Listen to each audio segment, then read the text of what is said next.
Hello, my name is KARLTON SAYS, and welcome to KARLTON SAYS Live.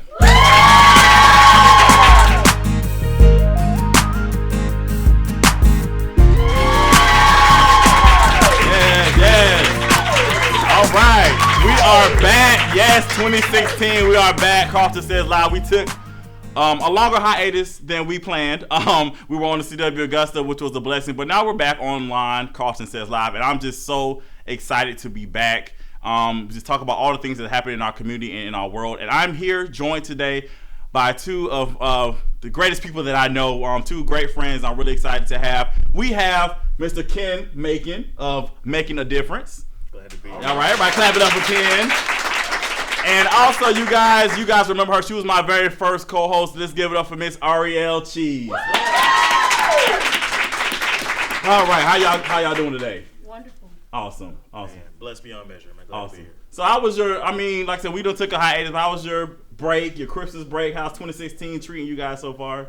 It was great. I can't really complain. The holidays were wonderful. I got to go home, which I don't do often. And children are growing up great. They enjoyed themselves. And jobs are wonderful also. I mean, I really can't complain. I'm just like in, I'm just in a go mode. Yeah, I got you. Easy breezy. Right, basically. I hear you. Ken, how's everything 2016 treating you so far, sir? Man, it's awesome, man. Just want to shout out my wife, Lauren. Just bought her a car. What? Hey. Yeah! That's what's up. All that. We're going to get into that in a minute. All right, so let's go ahead and jump into this first topic. Now, the big controversy, of course, when 2016 started was the Oscars. Of course, if you guys don't know what's going on, pretty much the Oscars, this is the second year in a row that no one of color has been nominated for any of the awards. And so it's caused a big stir, actually just not just in the entertainment world, but just around like the country, across the country, period. So it caused so much controversy that Jada Pinkett Smith did a video saying that, it's a shame that we as African Americans should even boycott the Oscars. But it also started another war with Will Smith's former co-star, Janet Hubbard, and she's saying that it's not that serious and that the Pinkett Smiths, why am I calling them Pinkett Smith? The Smiths need to get off their high horse because it's not that serious. There are more important issues in the world going on, and we should just, this is just the way the ball is played. So that's pretty much what she's saying. So before I ask you guys what you guys think of what's going on, I was going to give my opinion. Because as some of you know, I am, a filmmaker, local filmmaker. I make web series and everything. Victory Productions, check that out. So pretty much my thoughts on it is that I feel like this is nothing new. At the end of the day, this is something that's been going on for a while. I mean, like I said, it's been tons of movies that have been put out, and African Americans have had great performances, but of course we just don't get recognition for it. My thing is, as a filmmaker, is I don't create my art for recognition. It has nothing to do with being recognized. Is recognition nice? Of course, definitely. We want to get recognized for our work, but that's not my sole purpose. It's just to create art and just to get my voice out there. So I just feel like we shouldn't try to go for man's approval as far as what we're trying to do. And also at the end of the day as well, I feel like we have our own award shows already. I know that there was a lot of people are saying, well, let's create our own black Oscars. Let's do that. Well, we already have the NAACP awards. We have the BET awards. I know people talk bad about it, but we have those awards. Why aren't these African Americans who are like the Smiths, they don't come to those awards? I haven't seen Will and Jada or anybody of any name at NAACP awards in a while. So instead of us complaining about, well, the Oscars isn't recognizing our own, why don't we support our own?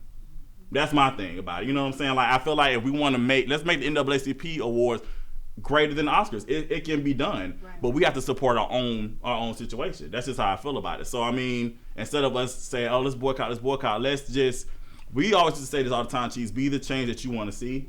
So let's be that change. It's time out to talk about it. Let's actually do something about it. You know what I'm saying?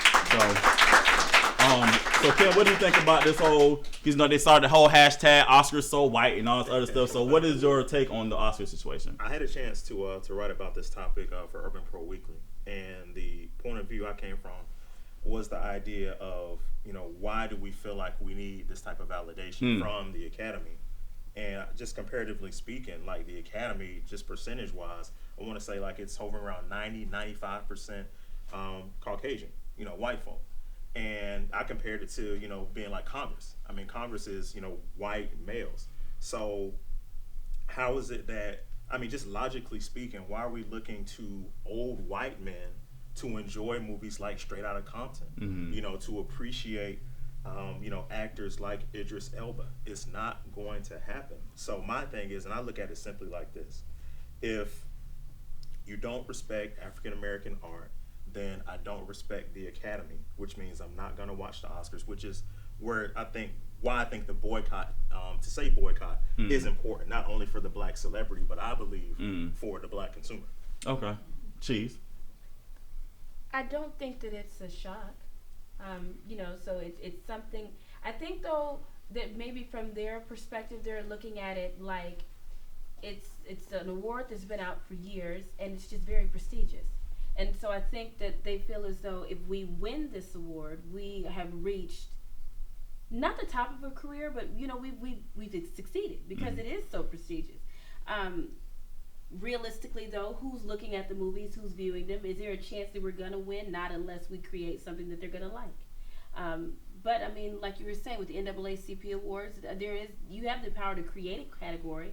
So why not put that in them, as like you said, to support it, so that way it brings them in, bring us in, so we're there, we're watching, we're gonna be more involved in it, and then they'll see that we've got something to contend with. Now, okay, so here's the thing I want to put out there, because a lot of people are saying maybe this Jada speech came from because Will wasn't nominated, and his movie that he did was what's the name of it? Concussion. Yeah. And a lot of people say, I've heard mixed reviews. I heard people say it was really good, and I heard people say it was not that great. So do you guys think that Jada would have said something if Will was nominated? Do you think this is coming from just not being nominated? Or I know it's an issue, but do you really think she would have, because this happened last year, and she hasn't said anything. So do you think it's coming from a place of, well, my husband wasn't nominated, or is she really trying to make a difference, do you think? I think Jada's personal preference, or her bias, obviously, with her husband not being nominated, I think it's unimportant to the discussion because it brings up such a profound point. And the issue for me is why, and understanding the prestige of the Academy and the prestige of the Oscars, why do we feel like we need that validation? And I'm saying that as black folk, why we is like, oh, well, if this Academy, if this group of white men doesn't appreciate this art, then why do we feel like that invalidates us? And I think it runs so deep in our community to where we can't appreciate not only black art but black businesses, because there's this undercurrent, not just from white folks, from black folks, where we feel like, oh, well, black's not good enough. And that's why I feel like the response to what is flagrant disrespect by Michael B. Jordan and Creed, Beast of No Nation, I know a lot of you guys have seen that. The flagrant disrespect, we can go back, years and years. Hurricane, Denzel Washington. At some point, when are we gonna say, if you don't respect us, then your validation and what presentation you all have is not important. That has to be the response. Yeah. So. Yeah, I agree. I definitely agree with that. I just think, again, I feel like we need to, as African Americans, we need to build on what we have. Absolutely. I think, what I'm saying, like, again, for you to say, okay, we're not going to support the Oscars, but you don't support, like I said, the NAACP awards. I think that doesn't work for me. I'm sorry, it just doesn't. You can't say I'm not going to Oscars, but then you're going to sit at home when you are being nominated and recognized in NAACP awards. And let's be honest, I've been to those types of awards before. A lot of those people that sit in the seats are seat fillers. The people aren't really there. Those are people like me who trying to just see some of the celebrities that are there, and they sit in the seats. So they're not really, a lot of them aren't really, coming and supporting their own. So I think, to me, it's hypocritical to say, well, I don't support the Oscars, but then I'm not gonna go to the stuff like the NAACP awards too. So I just feel like you have to add to what is being there. So I just say let's support our own community. If we're gonna make a difference, let's also support what we already have. Comparing the NAACP awards, the Image Awards, versus BET, you have to acknowledge the fact that BET has been co-opted by white folk. It's been co-opted, by Viacom. I don't watch BET. I boycott BET because I understand that it you know, it may be black in name, but it's not black in consciousness. So I do support with your point in terms of supporting the community. I think the NAACP Image Awards, it's classy, it has integrity, it has the right presentation in terms of saying, okay, here's a prestigious award that we can get behind if black folks support their own. Makes sense. All right, guys. So we need to take a break because I'm glad you brought up BET because, of course, we got to talk about the whole Stacey Dash controversy. But we're going to take a break. We're going to throw to this music video real quick, and we'll be right back. You are watching KARLTON Says Live. Trouble on every side. So many nights where I had to cry. So many thoughts like I'm gonna die. So I got myself ready to say goodbye. So many people had it out for me. So many friends created agony. So much doubt made it hard to breathe that I closed my eyes so I couldn't see. Some mornings I would tuck my chin in my chest, take small breaths and cry till there was nothing left. I used to tell God that I couldn't go much longer, but with every test and trial he made me stronger. Now I'm stronger. Now I push a little bit harder. I won't quit, I'm going further. Can't stop now. No, no, no, no, no, no, no. I'm stronger. Stronger. Now I run a little bit faster. Holding on to the master. Holding on. No, no, no, no, no, no, no. I'm stronger. You shall live and not die. All right. Welcome back to KARLTON Says Live. We are just we're having a great topic of discussion about the Oscars, and we're going to go into the BET. We're talking about BET Awards, so now we're going to go into BET. Great segue, Ken. Pretty much for you guys, I don't know if you know this or not, but actress Stacey Dash came out after this whole Oscar debate. Stacey Dash came out. I can't. Stacey Dash came out saying that that we as African Americans have to stop being so segregated. If we want things to change, then we need to integrate ourselves into the situation. We need to get rid of BET, get rid of Black History Month. And she said a whole bunch of other things that people didn't take too kind to her words. So I'm going to start with you, Cheese, as far as what Miss Stacey Dash had to say about. What do you think about her thoughts on getting rid of BET and the awards and Black History Month and all that stuff?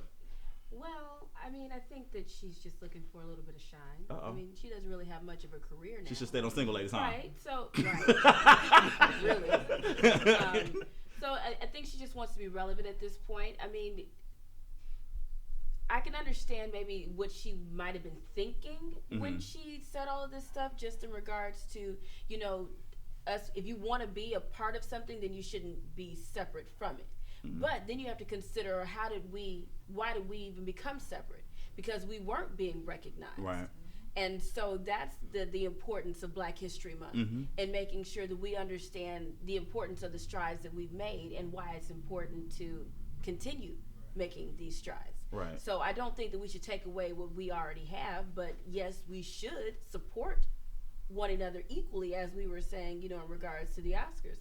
And I think that would help. Because then maybe there would be a sense of pride where things like this wouldn't matter, and we wouldn't be so affected. Yeah. Mr. Bacon. Before the show, I had a chance to pull Stacey Dash's Black Credit Report. Yeah. Well. And had a chance to look at her Black credit score. Wow. Yeah, it was. What'd it say? It was in the 350s. Wow. That's not good. It was really low. She tried to use her black card at Walmart. Oh wow. It was declined. Oh. Yeah. So That's credit score is 350. Black credit scores. not the real credit score. It's the black. No, Stacey Dash, and I feel so bad for her Okay. Because I mean, she's obviously being used as a pawn by Fox News. When when you see, and they have their plants and their plugs that they try to use on these networks. But there's a saying, I'm going to paraphrase it. Okay. It says, we may be the same in skin, but you may not be a brother or sister within. So that's how that's how I feel about that situation. In terms of Black History Month, y'all wait for this. I do feel like we need to do away with it. Why is that? Because I feel like Black history should be taught year round. Okay. It should be taught. The intent of Black History Month was to bring and highlight awareness of Black achievements, with the idea that ultimately these achievements would be taught and acknowledged as American history, not just Black history. Right. So why isn't it? Yeah. When you think about it, why isn't it? Why hasn't somebody put it in the curriculum just regularly? Oh, I think the answer to that is we don't. Put it like this: when we go down to the school board, what are our complaints? What are the issues that we raise? Rarely do we raise issues, about this, and I think it goes back to that self-image, and it goes back to, there needs to be a shift, Okay. a cultural shift, and I think that starts with what's going on here. It starts with just I mean, those of you all out in the audience, we really just have to kind of reassess, just our way of life, and the things that we deem as acceptable, the things that we deem as important. And it's a shame that our history, which is being whitewashed, which is being chipped away, that we don't feel the urgency to defend that history and to learn more about that history. Well, I'm gonna start complaining now to the school board. But it makes, and again, like you said, and it definitely, I want to add that it definitely starts in the home. I think it's very important that if the kids aren't getting in that school, that we definitely, I don't have any kids, but I mean, like, if you do have kids, that you teach your kids the importance of our history, because a lot of our kids don't know. You know what I'm saying? Like, and it starts with us. I remember my grandparents, my grandfather especially, would talk heavy about stuff that he went through, and he made sure you got it. You know what I'm saying? So I mean, but I think it's important that, because our generation, that we start teaching the ones that are below us, because like I said, if they don't know, what I'm saying, who are we gonna blame if they don't know? Exactly. It starts with us. Especially if we know that they're not learning it in school the way that it needs to be taught. We learned it in essence. I kind of like to think my generation did. Yeah. But yeah, we have to pass that on and not just talk about it, but actually do it. Right. Exactly. Real quick, I got the counter on. We're running out of time on this segment, but real quick, I have to address, because during our break, of course, the whole Bill Cosby situation. Now, during KARLTON Says Live, I was a big advocate for Bill Cosby. Had to stand up for my man Bill. They done took the Cosby Show off. They done took Cosby off. You pretty much can't see anything with Cosby on TV, and I'm upset about that. And for those of you who do not know, pretty much all these women came out saying that he drugged them and he had sexual relations with them and all that other great stuff and everything. And of course, they took everything off TV. But here's my issue with it. I love this show. I'm not talking bad about this other show, but the show's called Seventh Heaven. Yes. I love that show. But, however, the star of the show, Stephen Collins, he admitted that he molested children. Yes. But yet the show is still on. I don't understand. And what my issue is, and I know I didn't really ask a question yet, but my issue what's going on is because I feel like a lot of our people, we didn't stand with Bill Cosby. And I'm not saying that he didn't have sex with these women. I'm not saying that none of that happened, but what I'm saying is you have to understand the culture of that time. There was drugs during the 50s and 60s, all that stuff. Yes, and that stuff was happening. But my issue is, why are you as a grown woman going to this man's apartment or a hotel room at 1, 2 o'clock in the morning? You ain't going over no scripts. You already know. You ain't going over no scripts. You're not doing no. Who does an audition at 2 o'clock in the morning? You know what time it was. Right. You know what I'm saying? And my thing with, and also too, again, and I'm not taking away from rape. I think that's something serious. But the problem with lying about rape is that, it takes away from the seriousness of it. And so with people who actually have to deal with it, it's like you don't really believe this story because you're thinking in your mind, are they lying? Or do they have some type of hidden agenda? A lot of these women, I think, had a hidden agenda against Mr. Cosby. And I think that's what happened with that. But my issue is, why again, was his show taken off the air, but we still got Seventh Heaven on there. You know what I'm saying? Like that bothered me. That really bothered my spirit. And what also bothered my spirit is like a lot of us as African Americans, we jumped on that bandwagon against Mr. Cosby, and it's just like, okay, whatever. And I feel bad. I feel the man's legacy is tarnished. So now when you think of Bill, at least kids now that's coming up, when they hear Bill Cosby, they're gonna think negative. This whole thing, nothing about his legacy, nothing about what he's done for the schools. And another issue I have is these schools taking away his honorary degrees and stuff. You ain't get that money back, did you? Right. You know what I'm saying? Like, I'm just saying, like, let's be real. If you don't get it back, give it all back. Right. You know what I'm saying? The Walk of Fame star, all that stuff. I mean, it's sad. The whole situation is sad. And I feel bad because, I know recently stuff, the cases, been a lot of the cases proved to be untrue and everything, which is great. But again, unfortunately, his legacy has been tarnished, sadly. I just said bring the Cosby Show back. I agree completely. That's all I got to say. I mean, because I listened to that audio from Stephen Collins, and it's terrible. Mm-hmm. I mean, it is terrible. It's wrong. But yet we still get to see that, but we don't see the positive image that we had to grow up with that made us want to do right, that made us want to go to college. Right. That's the stuff that our generation came up with, and now you're sucking it back from a youth that really, realistically needs it. Right. They need it. Right. And I feel like it's unfortunate because that other man is a pedophile, without a doubt. He's sick. You thinking R. Kelly videos? Yeah, he's right on the line of that. All right, y'all. Well, thank you, Ken. Thank you, Chief, so much. Thank y'all so much for joining me on these topics and giving your point of view. We were supposed to talk about Flint.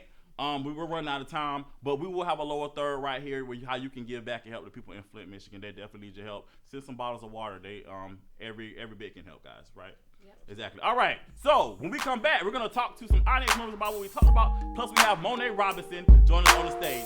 This is KARLTON Says Live. We'll be right back.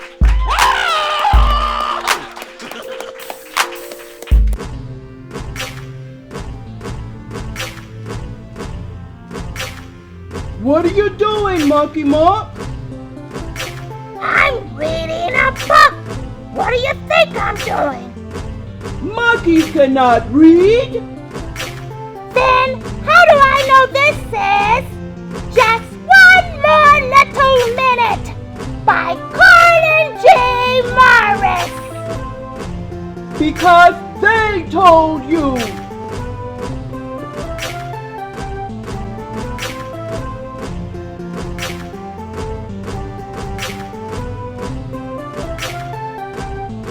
Just One More Little Minute, a children's book by Carlton G. Morris. For more information, email cgmorrisbooks@gmail.com. Get your copy today. Hi, welcome back to KARLTON Says Live. Of course, we got to hear what you guys are saying. This is our first time with an audience. Like, I don't know how to act.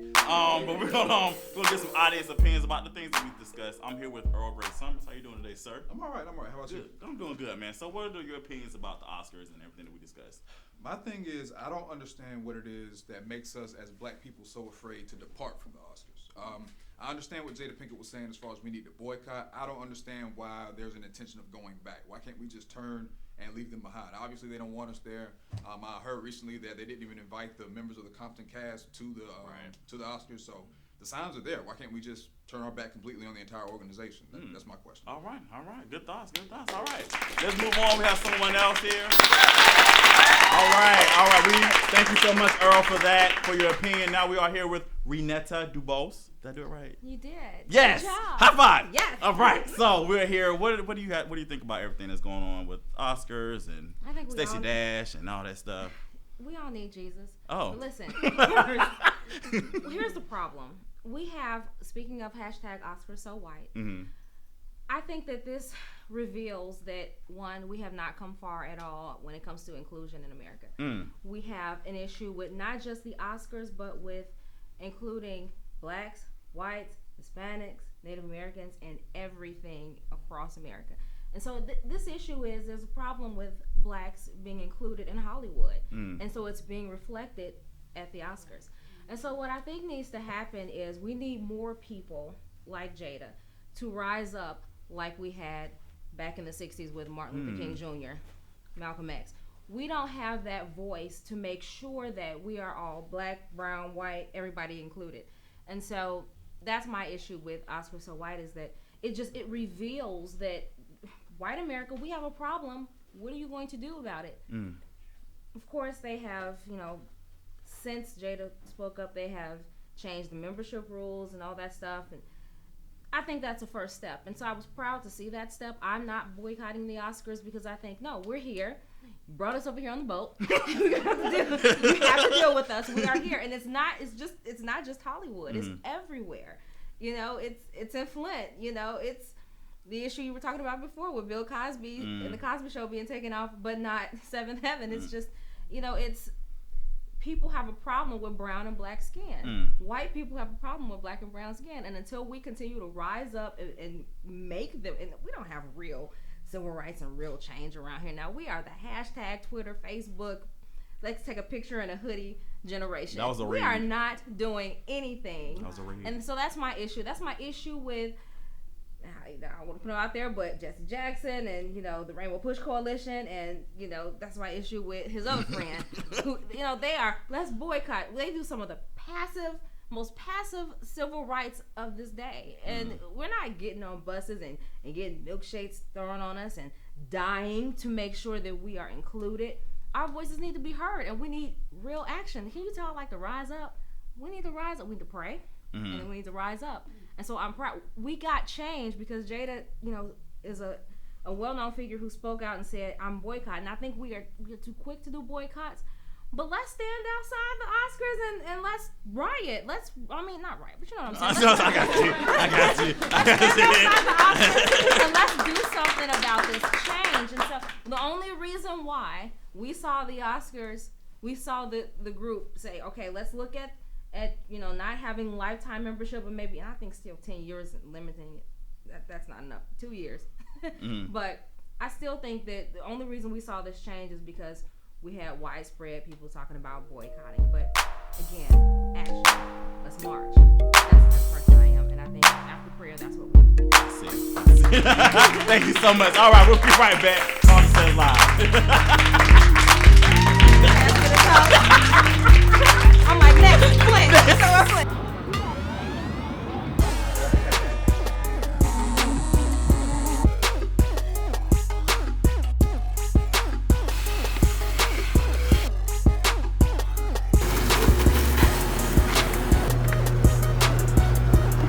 Welcome to The Shop, a one-stop shop where you can get your hair cut, your hair done, your car detailed, some food, and a family atmosphere all in one place. Open 7 days a week. 2756 Milledgeville Road, Augusta, Georgia, across from JD Byrider. Come on down to The Shop. All right. Welcome back to KARLTON Says Live. So excited. I'm so blessed right now to have Miss Monet Robinson, also known as Nefertiti. Welcome to KARLTON Says Live. Thank you. Oh my gosh. For those of you who do not know, she has performed on KARLTON Says Live before. We had our little concert special. We had everybody come on in and sing, and she tore it up. And I was like, oh, she has to come back. So I was like, 2016 first episode, who I'm going to call? Nefertiti, of course. Duh. I'm so grateful. So, Monet, I've known you because we're at Davidson together. Davidson Fine Arts. Woo woo. Yes. I've known you for a while. Yeah, right. I've known you for a while, but I've now just starting to discover you as an artist. I didn't know you was an artist. So your stage name is Nefertiti, for those who do not know. Where does that come from? Well, I don't think that we learn that much history about women in general, let alone queens and their influence. But I particularly don't know too many names of black queens. And I think that that's extremely important. I feel very influenced and very inspired by Nefertiti's legacy, at least what we do know about her. So on the one hand, I love her legacy. She was a leader. Under her leadership, under her and her husband's rule, they changed the culture of Egypt from polytheistic to monotheistic. That's extremely hard to do. That's basically polar opposites. So you have a movement, a revolution, and I'm totally about that. And then also, I think that she's credited for a lot of very intellectual and honorable things, not just like being a wife or, you know, being a sexual being, but actually being intelligent and powerful and strong. And I love that. And then on the other hand, you know, we've taken her image and we've associated her with an Afrocentric movement. And I cannot be dishonest. Like, I'm not necessarily that. I'm not trying to be someone that I'm not. And I know that her image is associated with that. But I do absolutely love her legacy. And my name is Monet Robinson. Well, I feel like that's a great jazz name. I think that Nefertiti, I feel like it fits who I am. And I feel like it's a little more flexible. I could be jazz. I could be rock. I could be hip hop. Like, there could be so many different mixtures of things. So many layers. You're not in a box. And that's what I feel like the type of artist I am. I want to do all of those things. Wait till y'all hear her sing. So. You'll get what she's saying. Yeah. Our Ken and Cheese had some questions for you as well. Sister Cheese. What are your influences? Like, what kind of helped you develop your style? Well, I grew up listening to very old jazz, very old traditional jazz. Ella Fitzgerald, Billie Holiday, many artists from that time, including musicians like instrumental jazz. But I definitely love hip hop. I definitely love soul. I love gospel. I love classical music. But as far as artists go, I think I learned how to sing from Judy Garland. Like, when I watched The Wizard of Oz when I was in kindergarten, when she sang Somewhere Over the Rainbow, I knew I was supposed to sing. I just knew that was what I was supposed to be doing. And her voice, I just, that's one of my strongest influences. But I love Lauryn Hill. I love Amy Winehouse. I can go all throughout the century because there's been so many great American artists, right? Okay. It's just amazing. Like, At first, I want to ask you about duration of performance, but I hear your voice and I hear how you project, and I feel the spirit of an activist. So I want to ask you how, you know, you're choosing to name yourself Nefertiti. I want to ask you how the spirit of activism and the spirit of self-consciousness, how has that influenced your music? Well, actually, I have several different songs. I think that most of my original music is either connected to some type of movement. Like, I have a song about human trafficking. I've written a song about abortion. I've written a song about, let's see, can't really remember at the moment, but most of the time it's so difficult for me to release my own music because a lot of times I feel like I'm sharing some very maybe countercultural, maybe controversial things. And I definitely consider myself an activist. Definitely. I feel very strongly about using my voice to speak for those who can't speak for themselves. Yeah. Well, Miss Robinson, also known as Nefertiti, we are really excited that you are here. She's going to perform live for us, guys. So coming up next, Nefertiti is going to sing. You're not going to want to miss this. We'll be right back. This is KARLTON Says Live.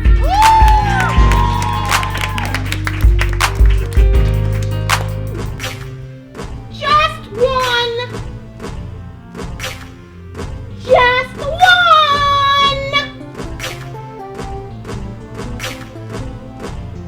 Just one more.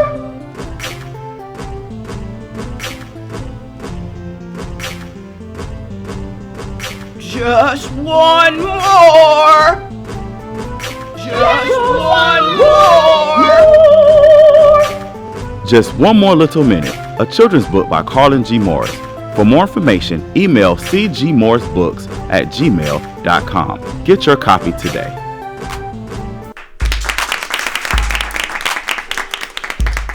All right, everyone, we've got the moment that we've been waiting on. We've got Nefertiti, and she's going to give us her version of the X Factor.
me, yeah.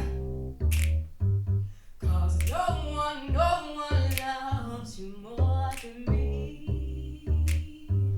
And no one ever will. No matter how I think we go, you always seem to let me know it ain't working, it ain't working, it ain't working, no. And when I try to walk away, you hurt yourself to make me stay. This is crazy, this is crazy, this is crazy. Oh no. I keep letting you back in. How can I explain myself? As painful as this thing has been, I just can't be with no one else. And see, I know what we got to do. You let go, and I let go too.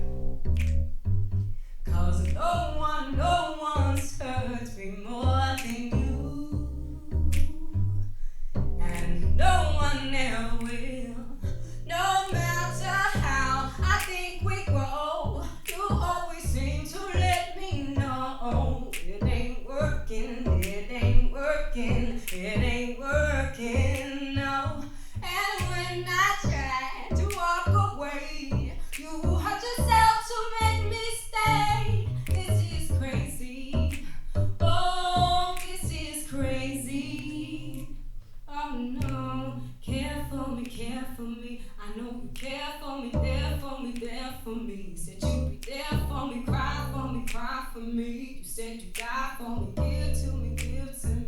Why won't you live for me, care for me, care for me? You said you care for me, there for me, there for me. Said you'd be there for me, give to me, give to me. Why won't you live for me, cry for me?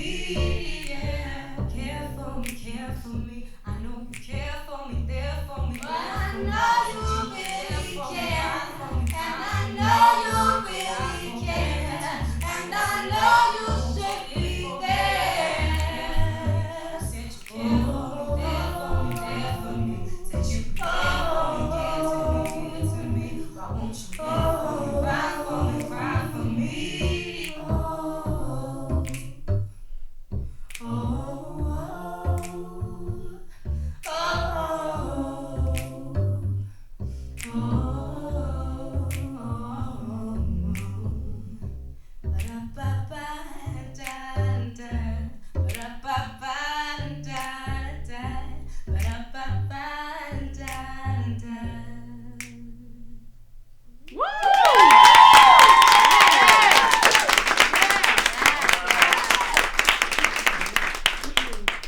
Let's give it up one more time for Nefertiti.